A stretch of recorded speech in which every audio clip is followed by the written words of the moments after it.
नमस्कार दोस्तों, मैं अंकुर उपाध्याय स्वागत करता हूं आप सभी का एक बार फिर से अपनी नई वीडियो में।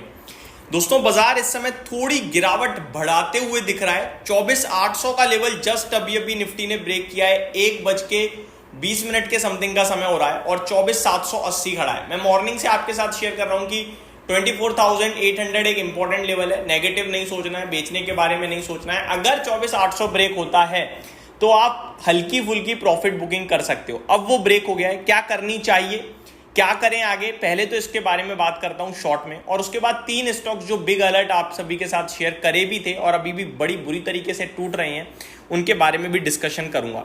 सबसे पहले 24,800 के नीचे निकल चुका है बाजार और टिक रहा है, डेज लो पे ट्रेड कर रहा है। मिड कैप इंडेक्स आज थोड़ा सा पैनिक बढ़ा रहा है, मार्केट ब्रेथ नेगेटिव हो चुकी है पूरी तरीके से। स्मॉल कैप इंडेक्स में भी थोड़ी गिरावट बढ़ रही है। मिड कैप निफ्टी, सेंसेक्स और बैंक निफ्टी ऑलमोस्ट 1% नीचे हो चुके हैं।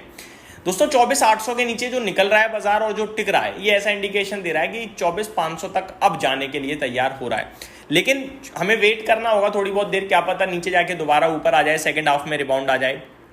तो अगर एट द एंड आपको 3:10 के समथिंग 24,800 के नीचे ही दिखे बाजार, तो समझ लेना थोड़ी बहुत प्रॉफिट बुकिंग और आएगी और 25,000 बिल्कुल पार नहीं होगा इस थर्सडे तक, क्योंकि कॉल राइटर जो एक्टिव था वो अब पूरी तरीके से पावर में आ गया है और पुट राइटर जो था वो पूरी तरीके से ट्रैप हो गया है, उसने पोजीशन कट कर दी होगी अब। तो ये क्लियर कट इंडिकेशंस आ रहे हैं। तो आज अगर 25,000 के नीचे बंद जो हो रहे हैं दिख रहा है क्लियरली, तो वो तो नेगेटिव है ही है। और 24,800 के नीचे अगर हम बंद हुए तो फिर आपके लिए 200 से 300 पॉइंट की नीचे की जगह और खुलेगी 24,500 तक। एक चीज और क्लियर करूंगा, काफी लोग कहेंगे भाई सुबह तक तो बड़े बुलिश थे, बुलिश अब भी है भाई, लेकिन लेवल जो जा रहा है उसकी वजह से 200-300 पॉइंट और जाएगा और फिर वहां बाइंग और डिप की बात हम करेंगे। 24,500 पे पहुंचने के बाद दोबारा खरीदेंगे। बाजार में कोई नेगेटिविटी नहीं है, कोई टेंशन लेने की जरूरत नहीं है, कोई दिक्कत नहीं है। अगर 2,000 पॉइंट भाग रहे हैं तो 500 पॉइंट गिर भी सकते हैं और यही शेयर बाजार है, इसको एक्सेप्ट करना पड़ेगा। तो थोड़ी बहुत गिरावट और हो सकती है और अच्छा मौका बनेगा। जितने लोग सोच रहे हैं ना खरीद नहीं पाए, अब मौका मिलने वाला है, पैसा रखिएगा, मिलेगा तो जरूर लेना।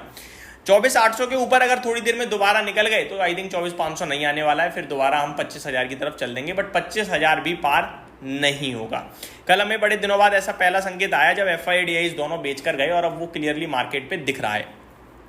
अब आता हूं दोस्तों एक एक करके 3 स्टॉक्स के बारे में। पहला स्टॉक है दोस्तों protein e governance technology. Protein e governance technologies की बात करी जाए तो आज भी ये स्टॉक 8% नीचे है, लेकिन आज बहुत बड़ा मूव हुआ है इस स्टॉक में। मॉर्निंग में 981 का लो दिख रहा है मुझे, फिर फुल्ली रिकवर हुआ, ऑलमोस्ट 1100 रुपए तक की रिकवरी दिखाई है इस स्टॉक ने।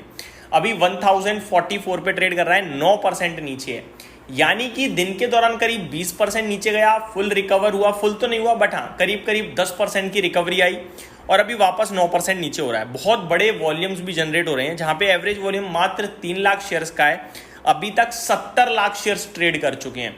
कल इस स्टॉक में 20% का लोअर सर्किट लगा था, सबको अच्छे से याद ही होगा, और वो इसलिए लगा था क्योंकि गवर्नमेंट ने जो पेन 2.0 का प्रोजेक्ट है वो इनको नहीं देना है, मतलब ये बाहर हो चुके हैं उस पेन 2.0 के प्रोजेक्ट से। अभी जो उस लिस्ट में शामिल है उसमें केफिनटेक है, कैम्स है, TCS है और भी 2-4 कंपनियां हैं, लेकिन प्रोटीन ई गवर्नेंस बाहर हो गया है। इसी की वजह से ये स्टॉक टूटा, क्योंकि इनका बड़ा रेवेन्यू वहां से आने की संभावना थी। अब वो प्रोजेक्ट हाथ से निकल गया तो स्टॉक कल टूटा, आज अगेन टूटा, लेकिन नीचे से रिबाउंड भी देखने को मिला है। अब यहां से क्या करें, देखो मेरे हिसाब से स्टॉक में ओवर रिएक्शन हो गया है, 30% घट गया है और ये कुछ इनका नुकसान नहीं हुआ, लेकिन जो काम आने वाला था वो काम नहीं आ रहा। तो मेरे हिसाब से 30% इनफ है यार। अब यहां से मेरे को नहीं लगता बेचना चाहिए किसी को, और उठाने के बारे में सोचना है तो वो भी कर सकते हैं, बट क्योंकि कल कंपनी की अर्निंग्स आनी है तो मैं अर्निंग्स से पहले कुछ नहीं कहना चाहूंगा, लेकिन वेट करेंगे। देखो 2 चीजें हैं, अगर अर्निंग्स खराब आती हैं तो शेयर ऑलरेडी टूट चुका है, अब रिएक्ट नहीं करना चाहिए, और अगर रिएक्ट करता है नेगेटिव तो वहां पे बाइंग आ जाएगी, नोट माई वर्ड्स। और अगर पॉजिटिव आ गए नंबर्स तो कल ये स्टॉक 10% कूद भी सकता है। खरीदना बेचना कुछ भी नहीं है। अब जिनके पास है वो अब परेशान ना हो, अब शायद आपको बाउंस बैक मिलना चाहिए यहाँ से, और आज संकेत भी आए हैं नीचे से जिस हिसाब से स्टॉक में वापस से तेजी बनी थी, क्योंकि ज्यादा टूट गया है। तो ये तो हो गई प्रोटीन ई गवर्नेंस की बात। दूसरा स्टॉक है दोस्तों वोडाफोन आइडिया। जी हाँ, एक बार फिर से ये स्टॉक टूटता हुआ दिख रहा है, बट ज़्यादा नहीं टूटा है, मुझे भी पता है, आपको भी पता है कि वोडाफोन के लिए 2-2.5% तो कोई मूव ही नहीं होता।